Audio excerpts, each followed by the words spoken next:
안녕하십니까. 네. 일주일 잘 지내셨습니까? 지난주에는 좀 민법 기본적인 거 하고 용어 몇 가지 이제 설명을 드렸습니다. 교재를 가지고 하는 진도는 오늘이 첫날입니다. 그렇죠? 네. 자, 그러면 입문서 다 가져오셨을 테니까 입문서 122페이지를 살짝 펼쳐보겠습니다. 자, 우리가 공부해야 될 게 민법 및 민사특별법. 이게 제목이죠. 민법 및 민사특별법. 자, 일단 어떤 게 있는지 먼저. 지난주에는 뭐 민법에서 우리가 네 영역에서 시험 문제 나오고, 그래서 몇 문제가 나오고, 뭐 어디가 난이도가 높고, 문제는 어떤 게 쉽고, 따라서 어디 중점적으로 해야 되고, 포기할 건 뭐고, 뭐 이런 거 막 말씀드렸어요. 그렇죠? 근데 기억 안 나요. 지난주 거 기억 안 나요? 네. 지난주 게 기억나는 게 뭐가 있을까? 선악 정도 기억날까? 예, 그건 기억이 안 날 겁니다. 예. 제가 복습도 하시지 말라 그랬으니까 복습도 안 해오셨을 거예요. 예.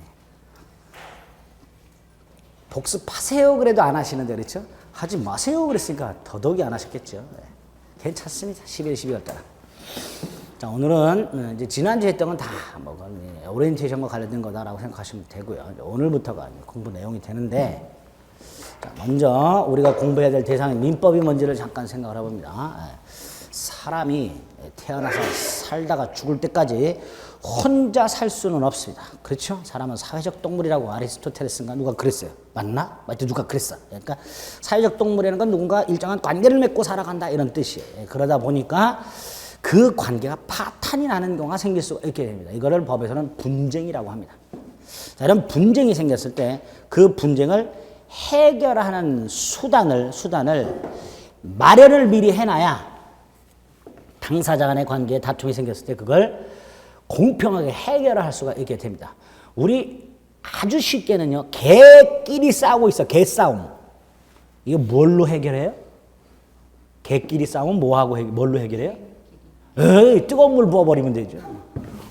몽둥이로 해결하거나. 개끼리 다투고 있다 해결하는 수단, 그러면 몽둥이, 뜨거운 물, 그러면 돼요. 그게 해결 수단이에요. 근데 사람끼리 다투고 있을 때 뜨거운 물이나 몽둥이로 해결할 수는 없죠. 요 사람끼리 다투고 있을 때 그걸 해결하는 게 규범입니다. 규범. 쉽게 말하면 이제 법이라고 생각하시면 돼요. 이제 이 법이 광의가 있고 협의가 있는데, 광이라는 것은 국가가 개입하지 않는 규범까지를 포함하는 거예요. 대표적인 게 도덕규범, 종교규범 같은 것들이. 도덕규범이나 종교규범 같은 것들은 국가가 이걸 강요해요? 안 해요? 안 해요. 부모님을 공경하라. 도덕규범이에요. 효도하라. 자식을 사랑하라. 이런 건 다 도덕규범이고 국가가 강요하진 않아요. 근데 국가가 강요하는 규범이 있어요. 그게 법이에요. 그게 법. 그래서 이 법이라는 것은 사람과 사람 사이에 다툼이 생겼을 때 그 다툼을 국가가 해결하기 위해서 그 수단으로 마련하는 것을 법이라고 한다. 이렇게 생각하시면 돼요. 짧게는 분쟁 해결 수단 이렇게 생각하시면 돼요. 이때 그 법을 가지고 당사자 간의 분쟁을 해결해 주는 국가기관이 바로 법원이라는 기관입니다. 법원. 들어보셨죠? 법원이라는 기관은. 이제 합치게 되면 법원, 분쟁을 법원이라는 기관이 해결하기 위한 수단으로 미리 마련된 것을 말한다. 이렇게 될 거예요.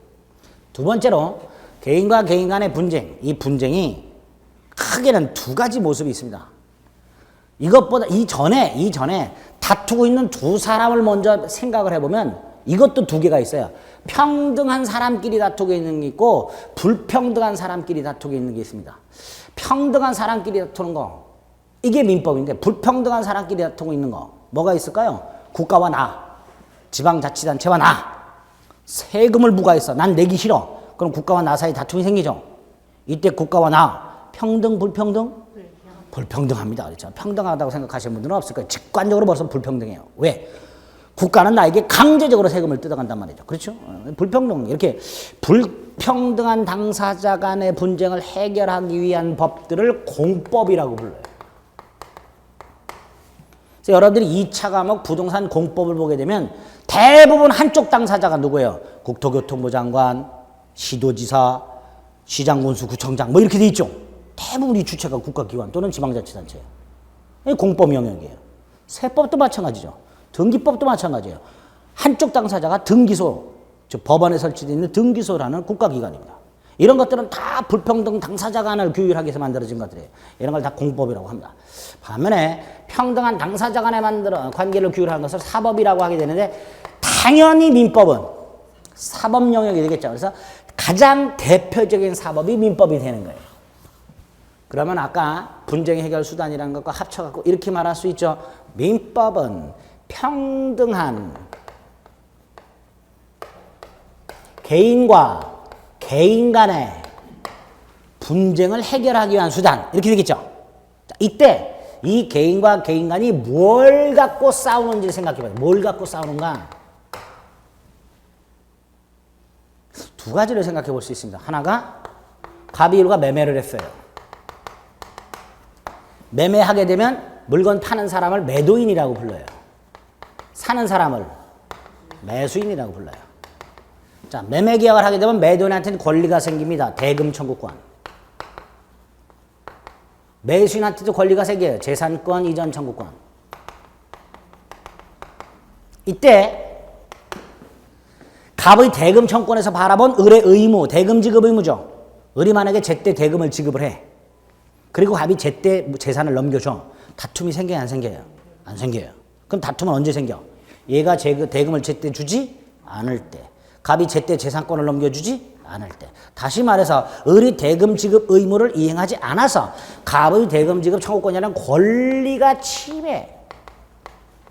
또는 갑이 제때 재산권을 넘겨주지 않아서 즉 재산권을 이전해 줄 의무를 이행하지 않아서 을의 재산권 이전 청구권이라는 권리가 침해. 이런 걸 분쟁 상태라고 합니다. 이런 걸. 자, 이때 둘 사이 갖고 있는 권리 이거 재산권이죠.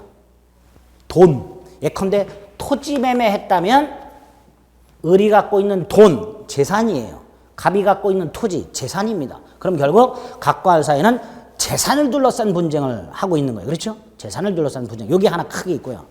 또 하나가 갑과 을이 혼인을 한 사람이에요. 부부 사이예요. 그런데 결혼 생활 중에 성격 차이를 발견했어.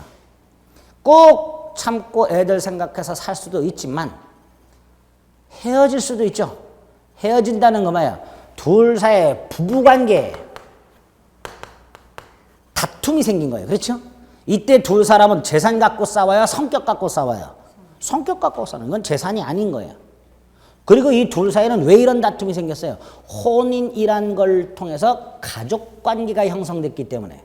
그렇죠? 그래서 갑과 을이 지금 다투고 있는 거예요. 즉 갑과 을은 궁극적으로 재산이 아닌 가족관계를 둘러싸고 다툼이 생긴 겁니다. 그럼 결국 개인과 개인 간의 분쟁이 크게 두 가지 영역에서 있게 되는 거예요.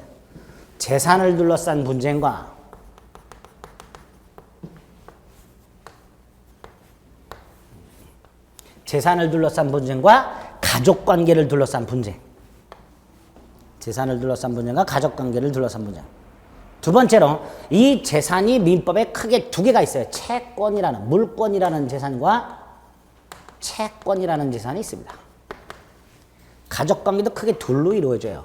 혼인, 이혼, 입양, 파양과 같이 가족관계의 형성 및 파탄, 가족관계를 형성하라 그 가족관계가 깨지는 걸 규율하는 친족관계란 친족을 둘러싼 분쟁이 하나 있고 또 하나가 가족관계에 있는 자 중 한 사람이 죽었을 때 그 사람이 갖고 있는 재산을 어떻게 분배할 것인가의 문제. 뭐라 하죠? 상속. 이렇게 크게 두 가지 영역이 있고 그걸 자잘하게 자르면 네 가지 영역이 생기게 됩니다. 다투게 되는 게. 민법이 이걸 규율하겠죠. 그래서 민법이 총 5편, 5편으로 나눠져 있어요. 제1편, 제2편, 제3편, 제4편, 제5편. 총 5편으로 나눠져 있는데 민법 제2편이 물권편이고요. 제3편이 채권편입니다. 4편이 친족편이고요. 5편이 상속편입니다. 그럼 1편은 뭐냐? 1편은 민법 총칙이라고 해서 이거 전체 일반적인 원리들이 들어있는 게 민법 총칙입니다. 1편이 총칙.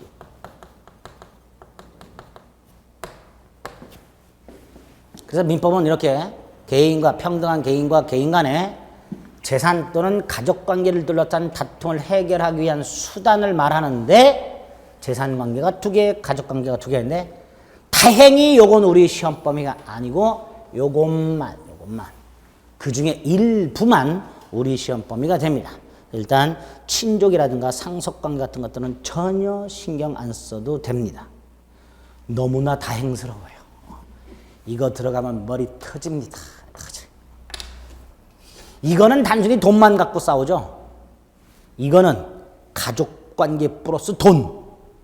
제일 복잡하겠죠. 제일 머리 터져요. 네가 더 많네, 내가 덜 받네, 왜 너만 더 많냐 말이에요.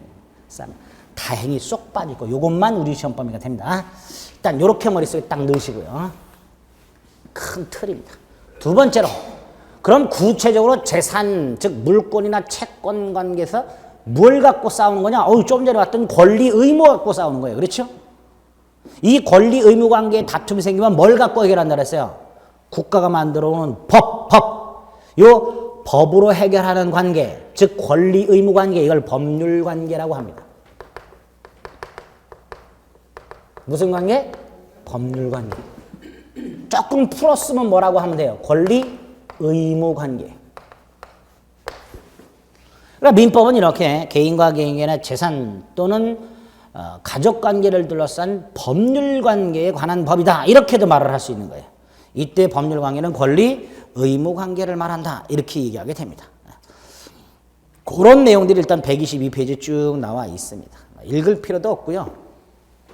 특히 우리 교재에 사례 접근이라고 나와 있는 것들은 읽지 마세요. 읽어도 밑에 답이 없어요. 그렇죠? 우리 교재에 사례 접근이라고 나와 있는 것들 그냥 심심할 때 한번 읽어보시는 건 괜찮지만 어쨌든 여기에서 머릿속에 넣을 게 법률 관계라는 표현입니다. 법률 관계는 뭘 말한다? 권리 의무 관계. 이제 세 번째로 그럼 우리 민법은 구체적으로 이게 파탄이 났을 때 어떤 식으로 해결하라고 규정을 해놨을까? 우리 민법은. 여러분이 만약에 판사 입장이라면 당사자가 재산을 갖고 싸우고 있을 때 여러분이 판사 입장에서 해결을 해주려면 당연히 뭐를 뒤적뒤적 해봐야 돼요? 민법 조문을 뒤적뒤적 해봐야 돼요. 거기서 찾아야 돼요. 얘네들이 싸우고 있는 게 민법에 어디 있는지 찾아봐야 돼요. 딱 찾았더니 조문에 요렇게 싸우고 있을 때는 요렇게 해결해라. 요렇게 돼 있으면 참 좋겠죠. 딱 답이 조문에 나와 있으면 좋겠죠. 민법은 그렇게 안 돼 있어요. 그럼 민법은 당사자 간의 이런 분쟁을 해결하기 위해서 조문을 어떻게 만들었을까? 다투기 전 단계.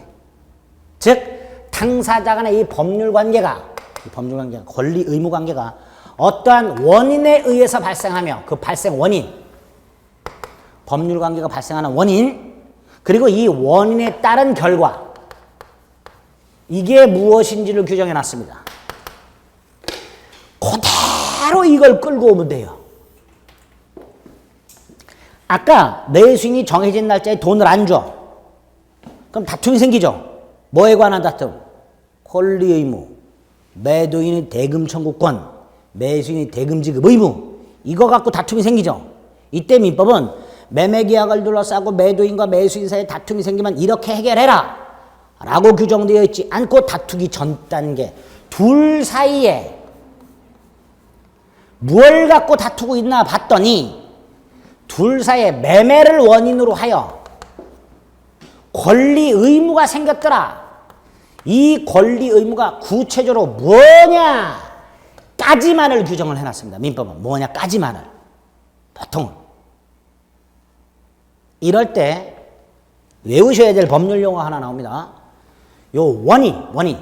당사자 간의 다툼의 대상이 되는 권리 의무 관계를 발생하게 하는 이 원인을 법률 요건 이렇게 불러요.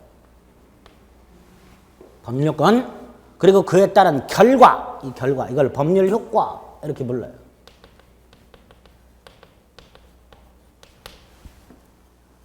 자, 이때 법률 효과라는 것은 예컨대 매매를 원인으로 하여 매도인 갑에게는 대금 청구권이 발생.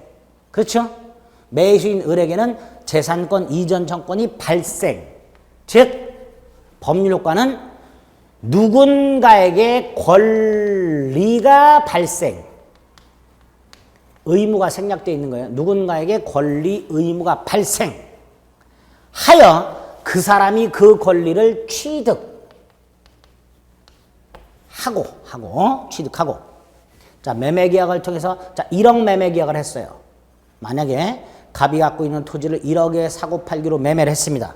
자, 그러면 갑이라는 사람에게는 1억 대금 청권이 발생하고, 그래서 갑이 1억 대금 청권을 취득하고 이렇게 되겠죠. 이 상태에서 중도금을 5천을 받아. 그럼 갑이 갖고 있던 1억 대금 청권이 얼마로 바뀌어요? 얼마짜리로 바뀌어요? 지난주에도 내외하시더니 올해도 그러네. 1억 매매 계약을 하게 되면 매도인 갑에게는 1억 대금 청권이 생겨요. 그 상태에서 며칠 있다가 중도금 5천을 받아요. 그럼 갑의 1억 대금 청권이 얼마짜리로 모습을 바꿔요? 5천짜리로 바꿔요. 이걸 변경이라고 해요. 그리고 돈을 다 받아요. 그럼 어떻게 돼요? 소멸 이렇게 되겠죠.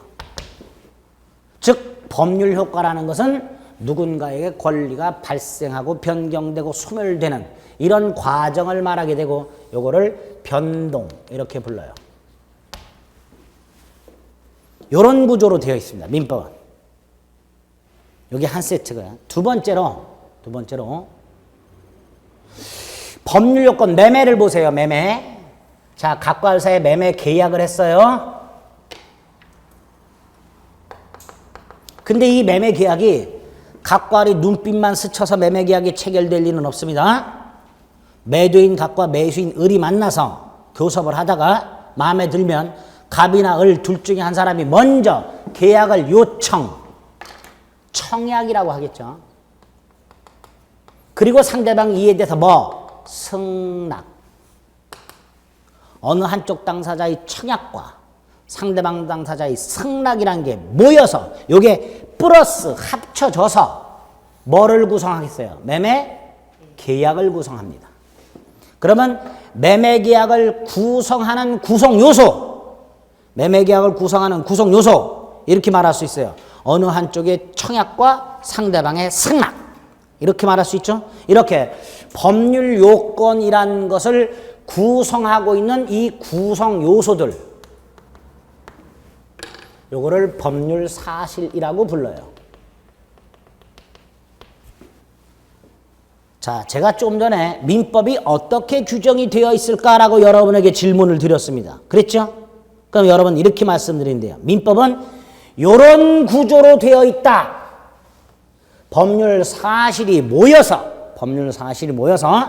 법률 요건을 갖추게 되면 그에 따라서 뭐가 발생한다? 법률 효과가 발생한다. 이렇게 민법의 권리 의무 관련된 조문들은 대부분 이렇게 3단 구조로 되어 있습니다. 그 3단 구조를 각각 학자들이 이름을 붙여요. 법률 사실, 법률 요건, 법률 효과. 그래서 민법이 이렇게 횡구조로 되어 있다는 걸 먼저 머릿속에 넣으셔야 돼요. 빨갛게 되어 있는 거 머리에 박으셔야 돼요. 표현 자체를. 두 번째가 법률 효과라는 건 구체적으로 권리 변동, 즉 권리의 발생, 변경, 소멸을 말한다. 이것도 기억을 하셔야 돼요. 세 번째로 민법에 이런 것도 있어요.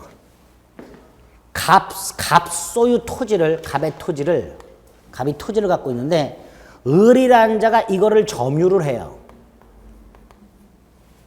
갑과 계약을 맺지 않고 점유해. 우리 시골 가면요, 시골에 놀고 있는 땅들, 땅 소유자가 방치해 놓은 땅들 보면 동네 노인분들이 가서 호박도 심고 고추도 심고 그러죠. 즉 자기 땅이 아닌 땅을 차지하고 경작을 하고 계시는 시골 동네 어르신들이 꽤 있어요. 그렇죠? 그거는 이런 관계예요.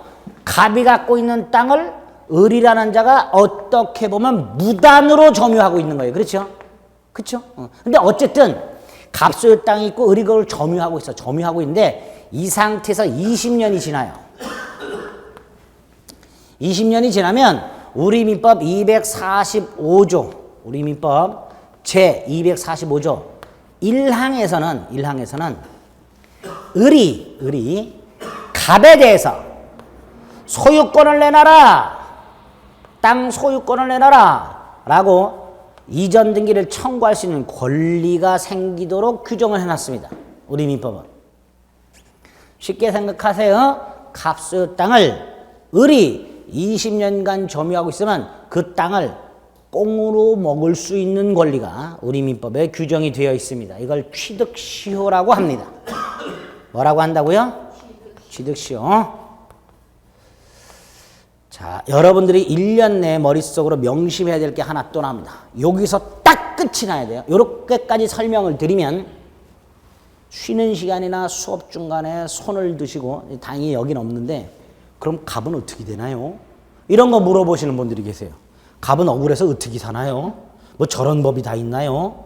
집에 놀고 있는 땅인데 20년 전부터 동네 마을 주민이 경작하고 있는데 내 땅은 어떻게 되나요? 뭐 이런 거 물어보시는 분들이 계셔.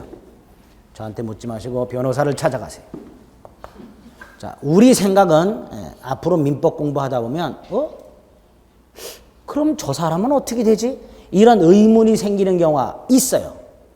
그 생각을 차단하셔야 됩니다. 다시 말해서 제가 말씀드린 것 이외에 플러스 여러분이 경우의 수를 만들지 마세요. 그걸 만들기 시작하는 순간 경우의 수가 꼬리에 꼬리를 물면서 민법 공부 내용이 산으로 가버려요. 정작 시험에는 안 나오는 가지고 하루 종일 고민하는 이런 사태가 생겨요. 절대로 그러시면 안 됩니다. 여기서 멈추세요. 그냥 우리나라에는 갑이 갖고 있는 땅을 을이라는 자가 꽁으로 먹을 수 있는 제도가 있더라. 끝. 아시겠죠? 이렇게 딱 정리. 근데 그렇게 하고 났더니 을에게 권리가 생겼어요. 그렇죠? 이게 법률 효과예요. 어떤 걸 원인으로 해서 생겼어요? 245조 1항을 원인으로 해서 생겼어요. 이게 법률 요건이에요. 이 요건의 구성 요소가 요거예요. 그러니까 이게 법률 사실이 되는 거예요. 그러니까 우리 민법 245조 1항도 법률 사실이 모여 법률 요건을 갖추면 그에 따라서 법률 효과가 나타난다. 이렇게 되어 있는 거예요. 그렇죠? 구조가 딱 이렇게 떨어져요. 대부분의 조문들이. 아닌 것도 많지만 보통 이게 민법 조문을 만드는 기본 틀이에요. 뼈대. 근데 제가 지금 법률 요건을 2개를 말씀드렸습니다. 하나가 이거예요. 이거 보세요. 갑과 을이 매매를 하게 되면 갑과 을에게 각각 권리 의무가 생기는데, 즉 법률 효과가 생기는데, 이 법률 효과는 갑과 을이 매매를 할 때 원했던 효과예요. 그렇죠? 갑은 을의 돈을 원했어요. 그러니까 물건을 팔았어요. 을은 갑의 토지를 원했어요. 그래서 돈 주고 땅을 산 거예요. 매매를 했더니 갑은 갑이 원한 돈이 또는 돈에 대한 권리가, 을은 을이 원한 땅 또는 땅에 대한 권리가 손에 들어왔어요. 그렇죠? 매매를 통해서 발생하는 그 결과는 매매를 한 당사자가 원했던 결과가 되는 거예요. 그렇죠? 반면에 이건 어때요? 을이 이걸 원했어요? 원하지 않았어요? 몰라요. 대부분의 사람들, 대한민국 사람들은 이런 걸 강의를 듣고 이런 게 있나 보다 이렇게 알게 돼요. 다시 말해서 을이 손에 넣은 이전등기 청구권은 을이 갑소유 땅을 점유할 당시에 원했던 게 아니야. 그럼 이건 왜 생겼어? 법률 규정 때문에 생겼어요. 그럼 크게 2개가 있는 거예요. 하나가 원했던 결과를 발생하게 하는 법률 요건과 원하든 원하지 않든 법률 규정에 의한 결과가 발생하는 법률 요건 2가지가 있게 되는 거예요. 그렇죠? 이럴 때 위에 거 당사자가 원한 결과를 발생시키는 법률 요건을 법률 행위라고 합니다. 뭐라고 한다고요? 법률 행위. 반면에 이건 법률 행위라고 하면 안 되지요. 법률 규정 이렇게 됩니다. 자, 그러면 2번째로 머릿속에 박으셔야 될 법률 용어가 종으로 나와 있습니다. 행으로 법률 사실, 법률 요건, 법률 효과를 머릿속에 담으셔야 되고요. 두 번째 종으로 법률 요건에는 뭐하고 뭐가 있다. 법률 행위와 법률 규정이 있다. 이렇게 생각하셔야 돼요. 그리고 이 5개의 용어 중에서 요게 핵심입니다. 법률 행위가. 요 법률 행위에서 40문제가 나오는 거예요. 뭐에서 40문제가 나온다고요? 법률 행위에서 40문제가 나옵니다. 그래서 민법은 요 법률 행위에 관한 법이라 해도 과언이 아닙니다. 매매도 법률행위고 혼인도 법률행위고 계약을 해제하는 것도 법률행위고 계약을 취소하는 것도 법률행위고 여러분들이 학원과 계약 맺는 것도 법률행위고 여러분이 버스를 타는 것도 법률행위예요. 버스를 타는 게 왜 법률행위냐? 버스 운송회사와 나사의 운송 계약을 체결하는 게 버스를 타는 거예요. 버스가 정류소에서 차문을 딱 열어. 이게 우리 버스 타세요라는 청약이에요. 네? 그리고 내가 타고자 하는 버스가 문을 열었을 때 내가 그 버스를 딱 타는 게 승낙이에요. 그리고 버스 뭐예요 이거? 팀원이 그 단말기에 카드를 딱 대는 게 나의 의무. 버스 요금을 내야 될 의무가 생기는 거죠. 운송계약을 했으니까 그 의무를 이행하는 게 딱 태그하는 행위예요. 그리고 운전기사분이 나를 목적지에 내려다 주는 게 그 운수회사가 해야 될 의무를 이행하는 거예요. 그러니까 결국 버스를 타는 행위도 뭐가 되는 거예요? 법률행위 이렇게 됩니다. 그래서 법률행위라는 것은 우리가 하루에도 수없이 하고 있습니다. 이미. 대단히 중요한 개념이에요. 그래서 민법을 공부하다 보면 이 법률행위란 말이 수도 없이 나오게 됩니다. 자, 그럴 때 이제 이게 중요 개념이라는 건 알았어요. 이 중요 개념 법률행위를 들어가기 전에 여기에 어떤 게 있고 여기에 어떤 게 있는지 구체적으로 잠깐 뭐 볼 필요는 있죠. 그래서 123페이지 처음에 떡 나오는 게 제2장 뭐가 나왔어요? 권리 변동. 뭘 말하는 거예요? 이거 법률 효과. 그렇죠? 그럴 때 2번에 보면 권리 변동은 구체적으로 권리의 발생, 변경, 소멸이라고 되어 있는데 우리 입문서에는 지금 뭐만 나와 있어요? 취득만 나와 있어요. 그렇죠? 그럼 취득만 간단히 생각을 해보시면 돼요. 자, 권리 취득이라는 게 어떻게 있을까? 어떤 게 있을까? 크게 권리 취득은 두 가지가 있다 그래요. 하나가 원시 취득이라는 게 있고 또 하나가 승계 취득이라는 게 있다 이렇게 말을 해요. 그 다음에 승계 취득이라는 게 또다시 이전적 승계하고 설정적 승계가 있다. 이렇게 학자들이 나눠요. 학자들이 나눈 거예요. 제가 나눈 게 아닙니다. 그러니까 저를 째려보지 마세요. 왜 저렇게 복잡하게 나눴냐 이렇게 째려보지 마세요. 제가 나눈 게 아니야. 이전적 승계는 다시 포괄 승계하고 특정 승계 이렇게 나눕니다. 간단히 개념만 생각하시면 돼요. 원시 취득이라는 건 예를 들어서 갑이라는 자가 자기 땅에다가 건물을 신축을 해요. 그럼 이 건물의 소유권, 없던 권리가 새롭게 생긴 거죠. 이렇게 없던 권리가 새롭게 생기면서 취득하는 형태를 원시 취득이라고 합니다. 반면에 승계 취득이라는 건 누가 갖고 있던 권리를 넘겨받는 걸 승계 취득이라고 합니다. 이럴 때 이전적 승계는 구 권리자가 자신의 권리를 전부 신권리자에게 넘겨줘요. 넘겨줄 때 상속과 같은 하나의 원인에 의해서 각종 권리 의무가 일괄해서 이전되는 경우가 있고요. 이걸 포괄승계라고 하고요. 매매처럼 하나의 원인에 의해서 개개의 권리가 승계되는 것을 특정승계라고 하게 됩니다. 포괄승계, 특정승계, 직관적으로 개념을 이해할 수 있죠? 우리가 몰라도 상식적으로 이런 걸 말하는구나. 근데 이 이전적 승계는 별로 어렵지 않은데 이게 조금 까다로워요. 설정적 승계. 갑이 토지 소유권을 갖고 있어요. 소유권을 갖고 있다는 건 구체적으로 그 토지를 사용하고 수익하고 처분할 수 있다는 걸 말해요. 사용 수익 처분할 수 있다는 걸 말해요. 근데 갑이 땅을 사용하지 않고 그냥 갖고만 있어요. 이때 을이라는 자가 갑의 땅을 사용하고 싶어요. 땅을 살 돈은 없고 사용하고 싶어. 그럼 갑하고 계약을 맺어요.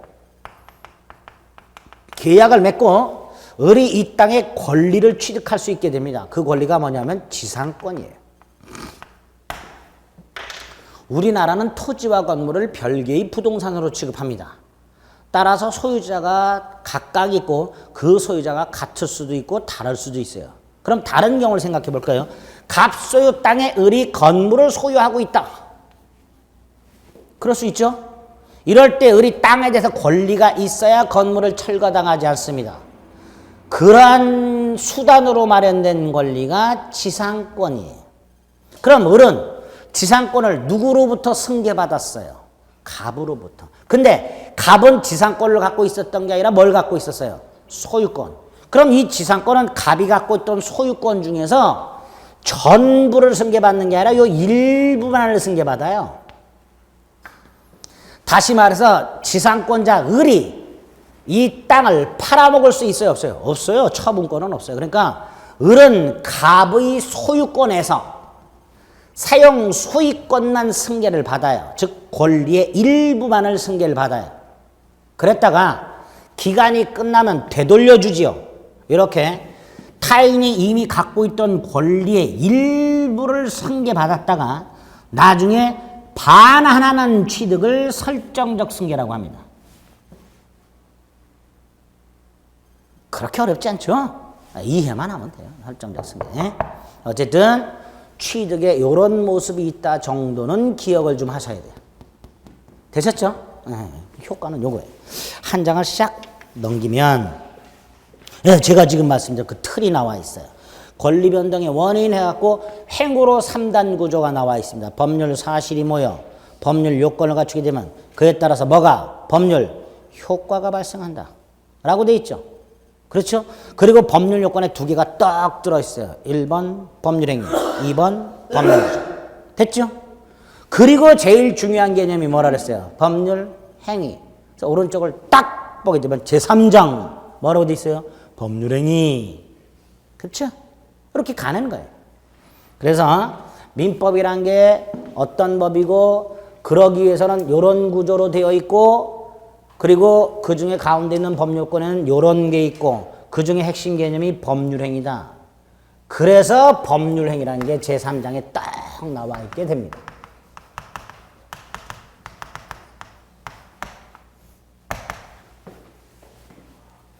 근데 제가 지금 이렇게 말씀드려도 이거 굉장히 추상적이죠?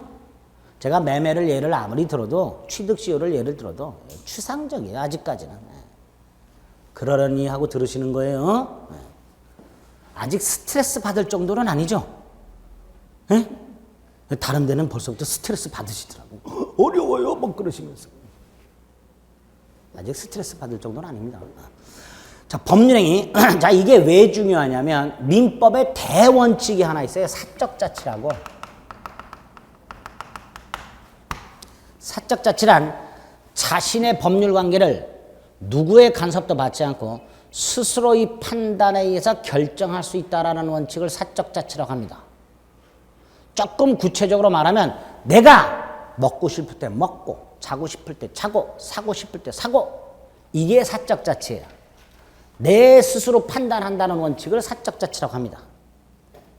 그러면 내가 뭔가를 손에 넣고 싶어요. 그럼 내가 스스로 판단해서 계약을 하면 되죠.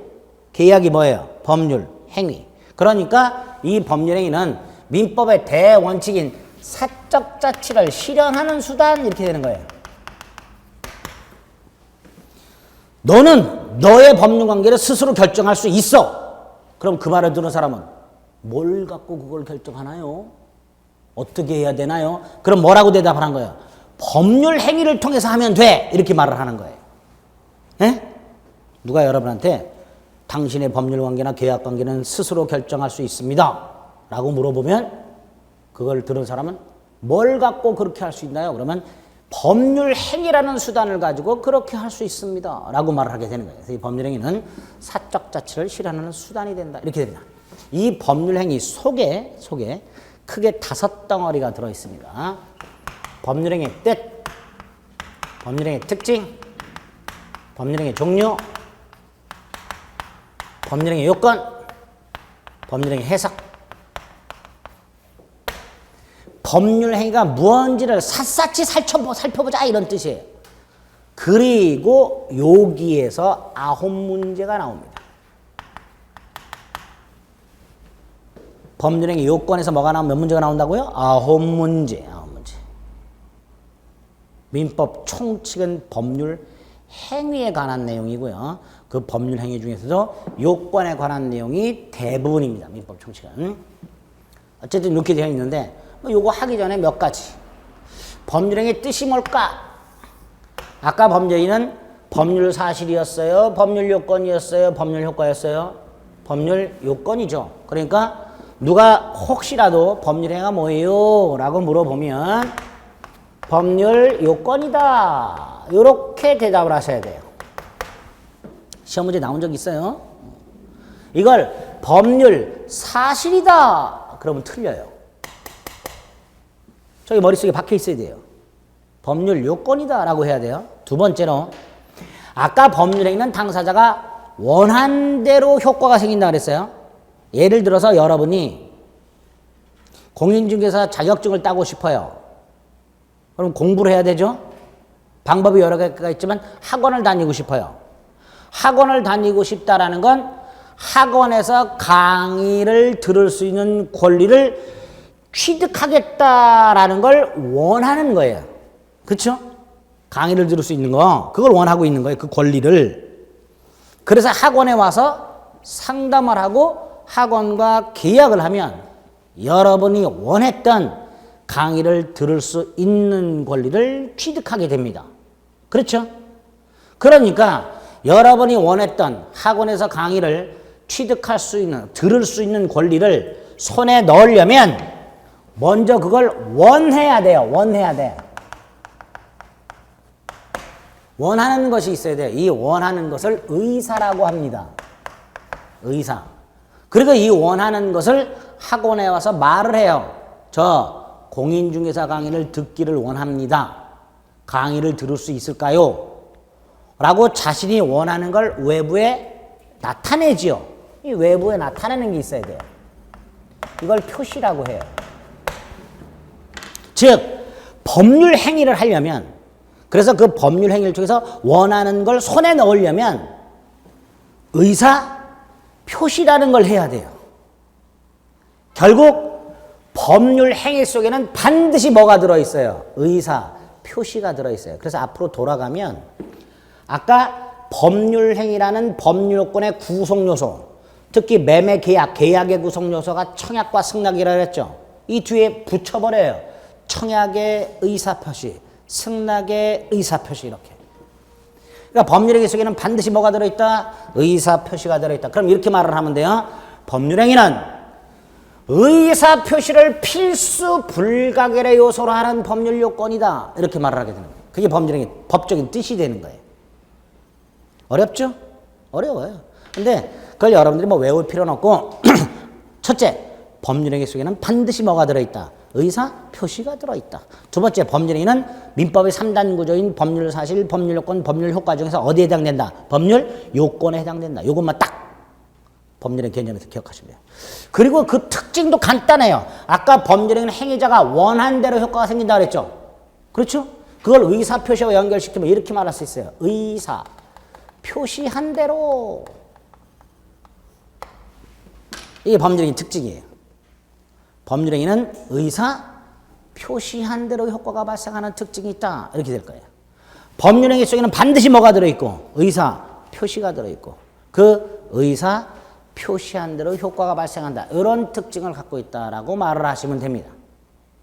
여기까지 됐죠? 그래서 우리 교재에 보면 개념만 나와 있어요. 양가를 번 매매계약, 임대차계약, 전세권 설정, 저당권 설정처럼 당사자의 의사 표시에 의하여 법률 관계가 이루어지는 것의 총칭, 이 당사자가 의도한 대로 권리가 발생하게 되는 특징, 이 법률행위의 뜻과 특징이 되는 겁니다. 그렇죠? 그렇게 머릿속에 딱 법률행위 개념을 넣으시면 돼요. 자, 의의하고 특징을 간단히 약간 추상적이지만 봤습니다. 자, 이 법률행위의 종류가 굉장히 많은데요. 그 대부분의 종류는 나중에 기본서에서 보고요. 오늘 가장 중요한 종류 두 가지만 구별합니다. 아까 법률행위 속에는 반드시 뭐가 들어있어야 된다 그랬죠? 의사 표시. 그 의사 표시가 꼴랑 한 개 들어있는 법률행위가 있습니다. 이걸 단독행위라고 합니다. 의사표시가 2개 이상 들어있는 게 있습니다. 이게 계약과 합동행위입니다.